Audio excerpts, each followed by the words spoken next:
Welcome to the neighborhood Ford store Steelers Extra Point. Good afternoon, everyone, and welcome inside the KDKA studios. Take a deep breath. You may have to put down your drink or maybe get another. Whatever the case may be, we welcome you to our post-game show after a crazy game today. Won by the Steelers somehow, some way. Even their offense was completely inept in so many ways. The Steelers come away with a last-second overtime win, 23-20. Chris Boswell with the winner from 53 yards after he had missed one from 55, after Evan McPherson missed an extra point, had it blocked actually by Minkah Fitzpatrick, and then missed a 29-yard field goal because the snap was so bad. Chris Hoke, you've been around football for a long time. Have you ever seen a game like this one? I have never seen a game so bizarre, so out of this universe like I watched today. I mean, it seemed like the Steelers were going to run away with this game in the first half. And then the second half, here come the Bengals coming back. And then missed extra points, blocked extra points, missed field goal. And then with no time left on the clock, the ball splits the uprights for the Pittsburgh Steelers victory. I'll tell you what, Bob, there's a lot to break down here. You'd have to go all the way back to 2012 to come up with a team like Cincinnati. If they had won this game on a -5 turnover differential, they were prepared to win the game, and it looked like a touchdown to Jamar Chase. That didn't happen. Then they get a field goal, missed an extra point, blah, blah. All this stuff happens at when you least expect it. Anyway, the Steelers still have so many concerns. We're here to talk about it. We have a lot to get into today. It was one of the best defensive efforts you will find. And yet the offense was really challenged in so many ways and ineffective. And there is the scoring summary for you. It started with a pick six by Minkah Fitzpatrick. Second play of the game after a Cam Hayward sack, 31 yards to the house. He was outstanding today. McPherson from 59. This kid was money last year. Boswell answered with a chip shot. Najee Harris, who left this game with an injury, with a nice little touchdown pass from Mitch Trubisky. At that point, it looked pretty good, except the Steeler offense did nothing after that. Evan McPherson got a field goal right before halftime. Tyler Boyd, and then a two-point conversion to Michael Thomas made it 17-14. And then after that, of course, the Steelers got a field goal by Chris Boswell. Jamar Chase with 2 seconds left with a touchdown, but blocked extra point Minkah Fitzpatrick again. But they had issues there with the snapper, and it was just bad hole. That snap was terrible, and you saw it was like in slow motion, and it allowed Fitzpatrick to make that play. They go into overtime, missed field goal both sides, and then finally Boswell from 53. So much to break down. We have interviews coming up. We have Mike Tomlin's press conference. We have a lot of injury news. And I don't know about you. You've played the same position that T.J. Watt did. Yeah. It did not look good when he came off. He looked to say, I tore the bicep. And if that happens, you might remember that Cam Hayward had a similar injury that ended his season several years ago. How serious is something like that? Torn pec, he'd be out for the season, which would be unfortunate because you saw the Steelers were able to get pressure, but there was no pass rush where they got sacked. Arthur Millette wasn't picked up off the edge, but the pressure really came when they gave a lot of attention to T.J. Watt. He still beat that attention. Other guys were able to capitalize on that. So this is going to be a very difficult injury for the Steelers to overcome if they lose the Defensive Player of the Year. But let me tell you, a torn pec, you could tell by the way he was touching you. I said to you, I think, Bob, that's a torn pec. And then when we saw it later, he mouthed that to Dr. Bradley. This could be a tough one for the Steelers to swallow. And what a game for T.J. Watt. What a game for Cam Hayward. What a game for Minkah Fitzpatrick, the entire defense. And you hated to think they were in a position to lose that game, which they were, if not for the missed point after. And this guy was really good, as I said, McPherson. But it goes to show you about special teams and how an injury can affect you. We have Mike Tomlin's press conference coming up. We have player interviews. We have plenty more. Don't go away. We're just getting started. This is the Extra Point Show right here live on Pittsburgh CW after the Steelers come away from an unpredictable 23-20 win in Cincinnati, handing the team that went to the Super Bowl their first loss on opening day.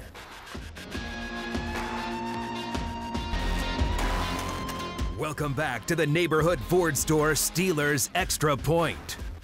All right, welcome back. Bob Pompeani, Chris Hoke with you right here in studio following a game you probably never thought was possible the way it unfolded there. 23-20, Steelers do come away with a win, and I'm sure they'll take it any way they can get it. But if you look at the way this game went, you have large concerns about the offense, and we'll talk about that as we go along. The Steelers do win. The Browns, how about this? They had gone 17 straight years without winning an opener. They go down to Carolina. Baker Mayfield came on strong at the end, but it wasn't enough, and the Browns beat Carolina. The Ravens also look real good. Lamar Jackson, who turned down a big contract because there wasn't enough guaranteed money. They go to the Jets and win 1-0. Bengals lose, of course, to the Steelers. So they're 0-1. And you know this is going to be a really difficult division to navigate. So many good teams, so much physical play. But there's a cost to, for this kind of a win. It went on. There were a lot of injuries. We'll get to that in a second. Mike Tomlin's coming up, and when we get him in the room, we'll go to there immediately to get all of his updates. But the offensive ineptitude, this is something that is a concern, and you have to look at it. The offensive line had struggled all preseason. We saw more of that today. Hardly any push for the run game, which only totaled less than 75 yards. 3.4 yards a carry, 75 yards. That's it. Not good. No, and then you saw what they had to do because they could not run the ball right at the Bengals. They had now to go doing the jet sweep with Chase Claypool. I mean, he had 5 carries for 24 yards. Wasn't big. They went through the double reverse. And they're trying to find ways to get the ball outside because they just can't get any movement, Bob. They couldn't knock guys. They couldn't open holes vertically. They couldn't wash guys down. It was a challenge for them to get any kind of hole on that offensive line. Najee had nowhere to go almost every single run. And so right now you're looking at this running game. You're going, where are they going to go? Trubisky didn't look great until a couple big throws in overtime. So this is a challenging offense to work through. So quarterback play was not very good either. I thought at times he made some good throws. I thought the flea flicker was a good call at the time. I thought the play calling generally left a lot to be desired, for me anyway, because it looked a lot like last year at times. They went with the flea flicker. That turned out big. They also went with a screen pass, and I'd like to see more of those because there was a big 32-yarder coming up to Zach Gentry. And Trubisky hit Freiermuth a couple of times. He was a big target. And yet they seem at times, Chris, to ignore the middle of the field more than I would like. They go down to the sidelines quite a bit. Did you notice that as well? Well, they were going to the sideline pretty much the whole game. They had one throw to Freiermuth in the middle. They threw that flea flicker down the seam to Freiermuth again, but largely throughout the game, the ball was going outside to Deontay Johnson, was going outside to Chase Claypool.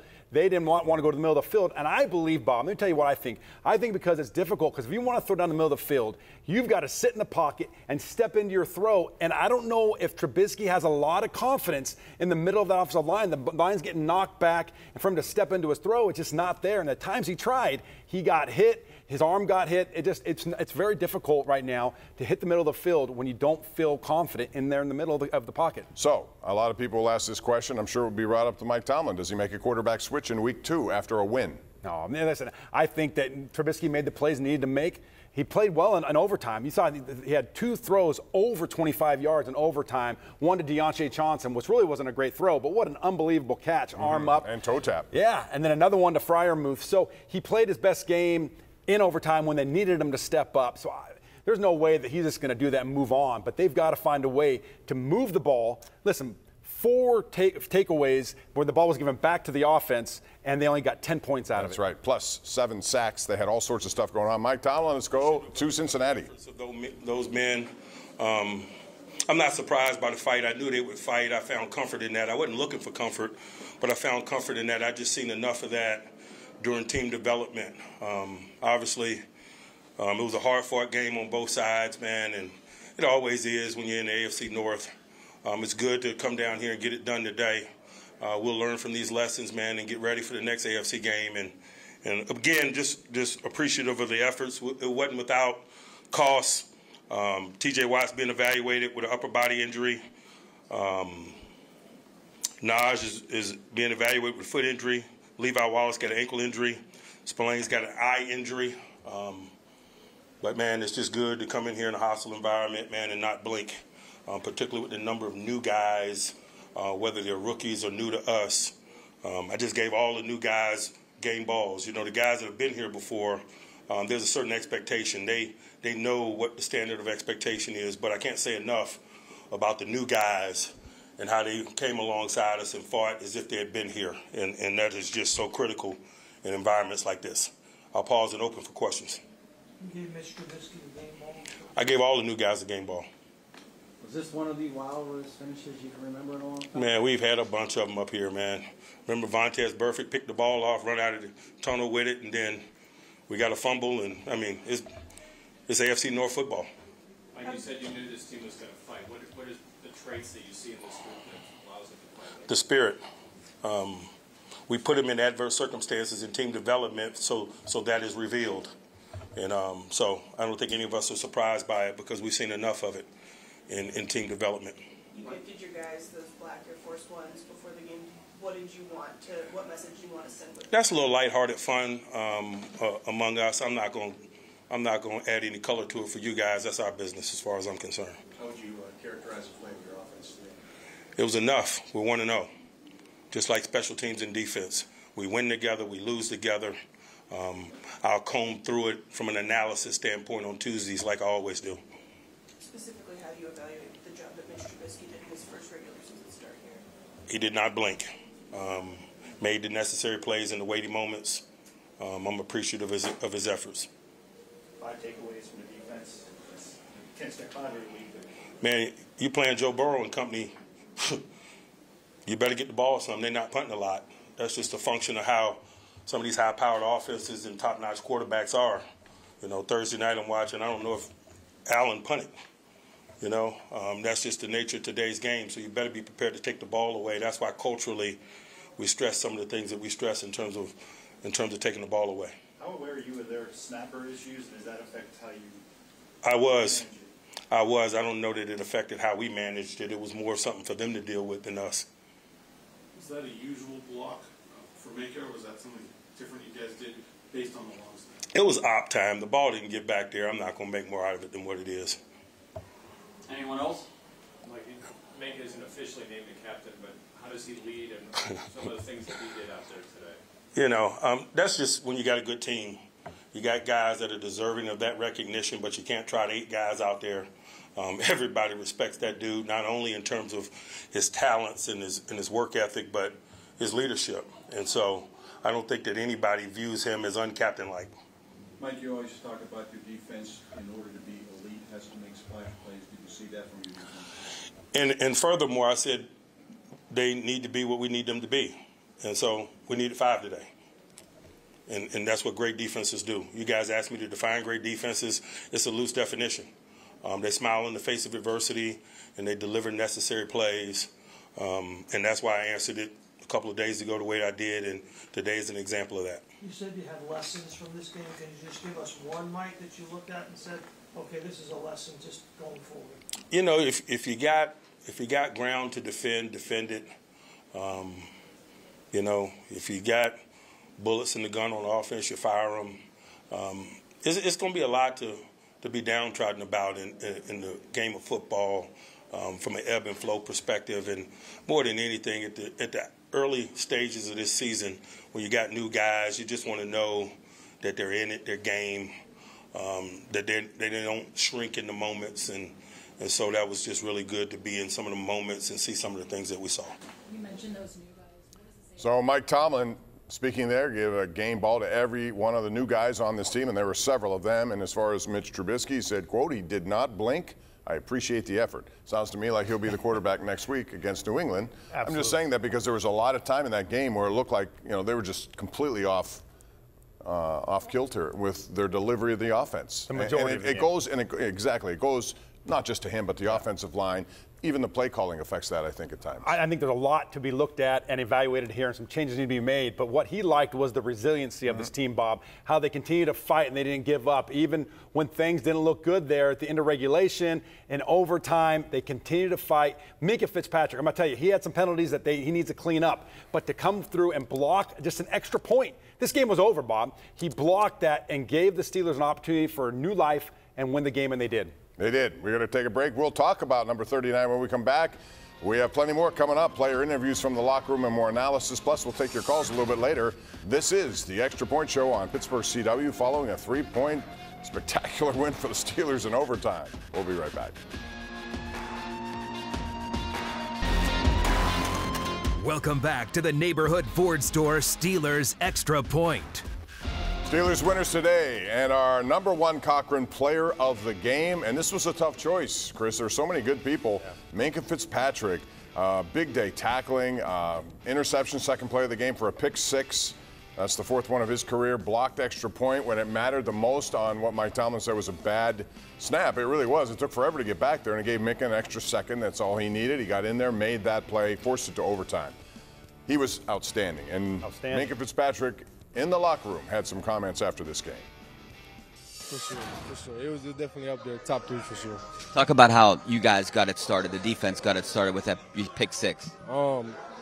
We came into the game and we said we got to create turnovers. And that's what we did. Then we had 5 today, and we got to get the offense ball as much as we can, and that's what we did today. I wanted to ask you about the block extra point. Can you just take me through that play and what happened? I just went and got it. My job was to go get it. They didn't really put any hands on me for real, so I was free, and I just tried to get my hands on the ball. Talk a little bit about the way this defense played today. Is this the way we should expect things to go with you guys? Is this how you want to play? Yeah, I'm proud of the way that we played. You know what I'm saying? Everybody came together. Everybody did their job. Everybody fought. Even when we went, they tied it up. We still fought and played hard. And yeah, this is definitely what Steelers football is, and this is what we should expect in the future. You guys had Joe Burrow running for his life pretty much the entire game. How did you guys accomplish that? I think the rushing coverage working together. I mean, he still made a lot of throws, a lot of plays. He's a great player, but like I said, it's just the rushing coverage working together. 5 turnovers. All right, Rich Walsh in the locker room, and he'll have more post-game reaction. That was Minkah Fitzpatrick on that big effort. I do want to go back to a part of this game which I didn't understand. The Steelers had the ball 20-14 up with 1:51 left. They only took 15 seconds off the clock. That's it. Which I couldn't believe, because if anything, you wanted to make sure they never got a chance at the end, which Cincinnati ultimately did, and looked like they were going to win the game. Yeah, I was victim of the circumstances, Bob. I mean, they ran the ball to Najee. He got hurt. So within under 2 minutes in the game, the Steelers had to use a timeout because of this injury. That stopped the clock. Remember that 2-yard loss on that first run? Second down, there was a quick pass out to Deontay Johnson, incomplete. They go third down. They know they can't run the ball, but they want to get the clock running or have the Bengals waste a timeout. They run another sweep to Chase Claypool. A few yards gain. They have to use a timeout. The Bengals, their second timeout. That's only 15 seconds off the clock. That was huge because the Steelers could have gotten a first down. Right. If they could have just moved the chains once, they most likely would run away with this game and it wouldn't have even gone overtime. 15 seconds with 2 minutes left with a 6-point lead, that can't happen. You've got to be able to move the chains, and you've got to be able to get the time off the clock and end the game. Yeah, it went from 151 to 136 in Cincinnati. They had to be happy with that, and they turned it into a touchdown to Chase, but they had the extra point blocked, as you saw. When we come back, we're going to talk about the man who got the game-winning kick, and he's had a lot of success in Cincinnati, so it's no surprise that he came away with a winner today. That's Chris Boswell. We have that and final stats of this game, 23-20. Steelers 1-0 coming home to face New England next week. Welcome back to the Neighborhood Ford Store Steelers Extra Point. Thanks for joining us here on Pittsburgh CW as we talk about a win, 23-20. Bob Pompeani and Chris Hoke, the man who engineered the final kick, the kick that won the game from 53 yards. Chris Boswell, after he missed one from 55, you thought was good, but he came back and had another chance, and he's had such a good history in Cincinnati. And remember that overtime game? He accounted for all the points. And for him to come back and kick that 53-yarder after clanking the 5-yarder, man, you got to give him a lot of credit. That takes a lot of courage. Rich Walsh was in the locker room, spoke with number 9, Chris Boswell. No, just same ball, same kick, same routine, same everything, and one goes in and one doesn't, and that's just life. What does it say about the team's ability, whether it was what you guys did today, and to come out here against the defending league and see a chance for Yeah, no, it says a lot about the team and the heart that they have, and the young guys, coming up in big moments, and just the team leading us down to get in scoring position again. And I give all the credit to them and everything that they do. Did you think you would get another shot? I wish I did. I hoped I did, and thank God that I did. And yeah, that's it.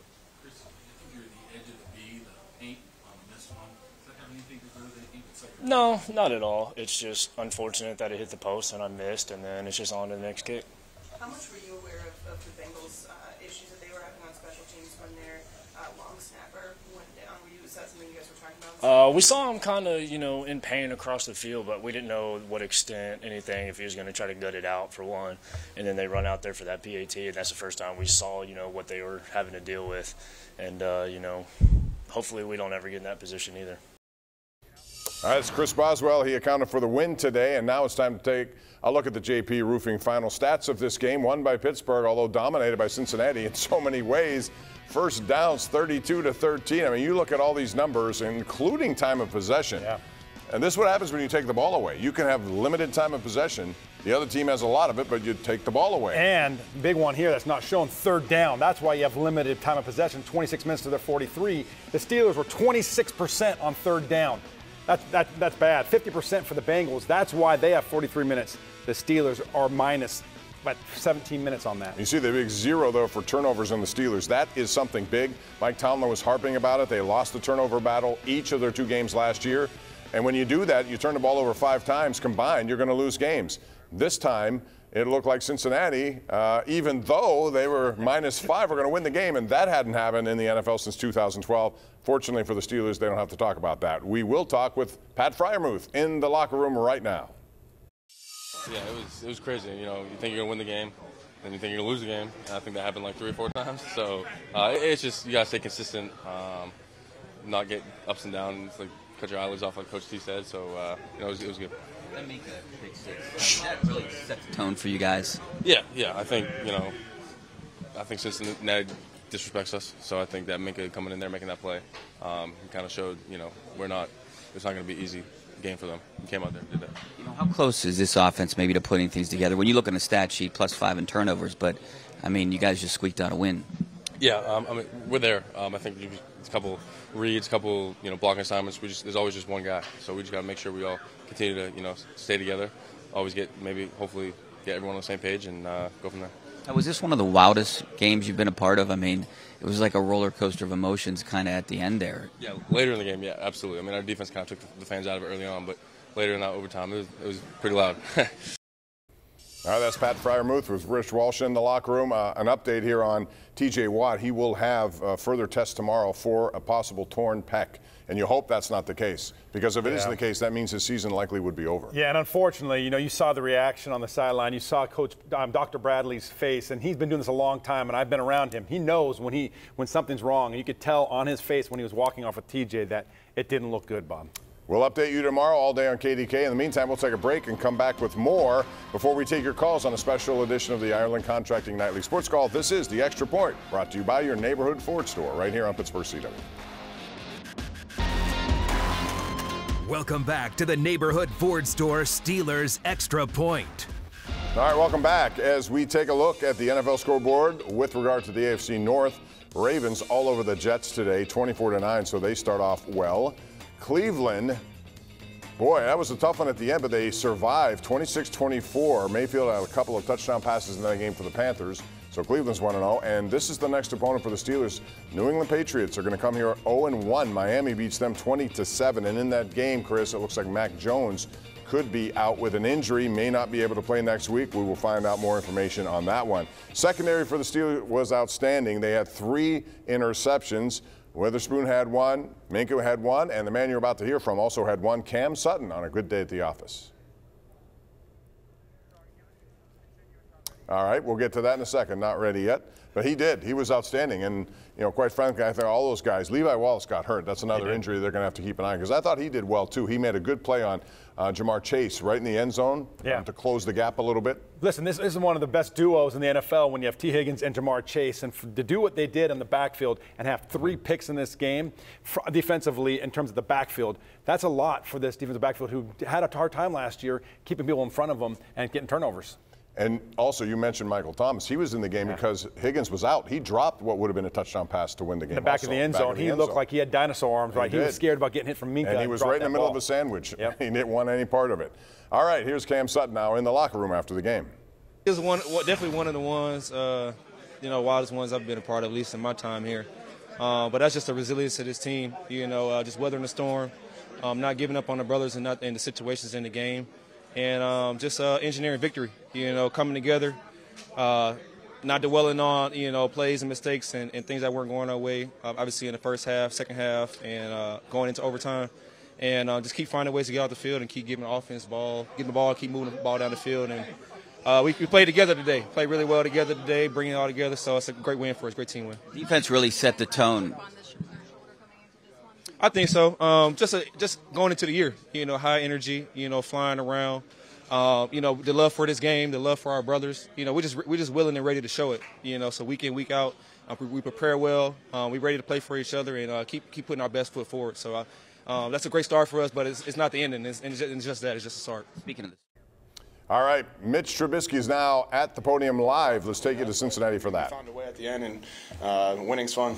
Yeah, Mitch, I was going to ask you, what did you find out? What did you learn? You only had, I think, 4 first downs in the second half, but you got it done. For sure, we battled. I mean, we made the plays when we needed to on offense, and the defense absolutely balled today with those turnovers. So we just got to go back to the drawing board, do our part, but we win and lose as a team together, and today we found a way to win.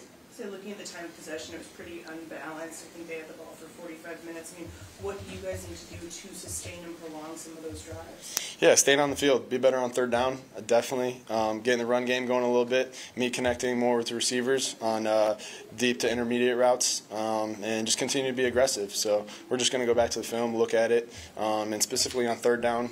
And then when we get those turnovers, we got to turn them into touchdowns, not just settle for field goals. So lots to correct and get better from, but it's always better after a win. Did you get the ball back with maybe 90 seconds left in overtime? What was the conversation before that? Was it like, we're going to play it safe, let's go for it? What was, because it was, we were playing to win. Yeah, we were playing to win. It was like, hey, we got another chance. Let's go make the most of it. And me being smart, I just want to, I'm taking care of the football, but we're also trying to win. Didn't want to end in a tie, or I wasn't really thinking about that. Just like protecting the football, but also we want to go down and win. And it really all kind of started with that big chunk play to Pat on that scramble. And Boz did a great job kicking it through, and special teams did an awesome job finishing off the field goal. That was the play of the overtime, and he did. He used his athleticism to buy some time, rolling to his left, found Pat Freiermuth, and he had some big plays down the field when they open up the playbook a little bit. And the other thing I'll say about him is he didn't turn the ball over. He didn't. You know, that's a big deal. Thing for any of these quarterbacks. +5 in a turnover ratio. There's the game right there. And it's amazing that a +5 turnover ratio, Bob, and the game was this close. Usually they're blown out. Right. And Trubisky did a great job of protecting the football today. All right, let's look ahead a little bit. It's the Ford road ahead for the Steelers coming up. It's the home opener. It's next Sunday, 1 p.m., New England, and they may not have Mac Jones. They're losers today in Miami. Then after that, it's quick turnaround. They go right 4 days later to Cleveland. And that's going to be something. A big game without Deshaun Watson. Jacoby Brissett likely the quarterback there. Browns winners today. And then they have the Jets before they go to the Bills. I think it's important, Chris, to win 2 of the next 3 before they go to at Bills and then Tampa. Listen, I'm looking at this right now and how things shook out today. I think the Steelers can go 4-0 and win the next 3 games. I mean, it's not out of the question, Bob. You look at the Patriots now, they're not as good as you thought they were. Mac Jones, possible injury there. Browns, they, Jacoby Brissett, I don't know how good they're going to be. And the Jets, those are 3 winnable games. They are, and they should make hay early because the schedule in the middle gets a little more difficult. After the Bills, as I said, it's a trip here. Tampa Bay comes to Pittsburgh. We're going to wrap up the show on this extra point. When we come back, we're going to take your calls. It's 412-575-2600. It's a special Steelers edition of the Ireland Contracting Nightly Sports Call. That's coming up next, so get on the phone. Let us know what you think about this wild and wacky game today. Thank you for joining us. We'll take the calls next, right here on Pittsburgh CW.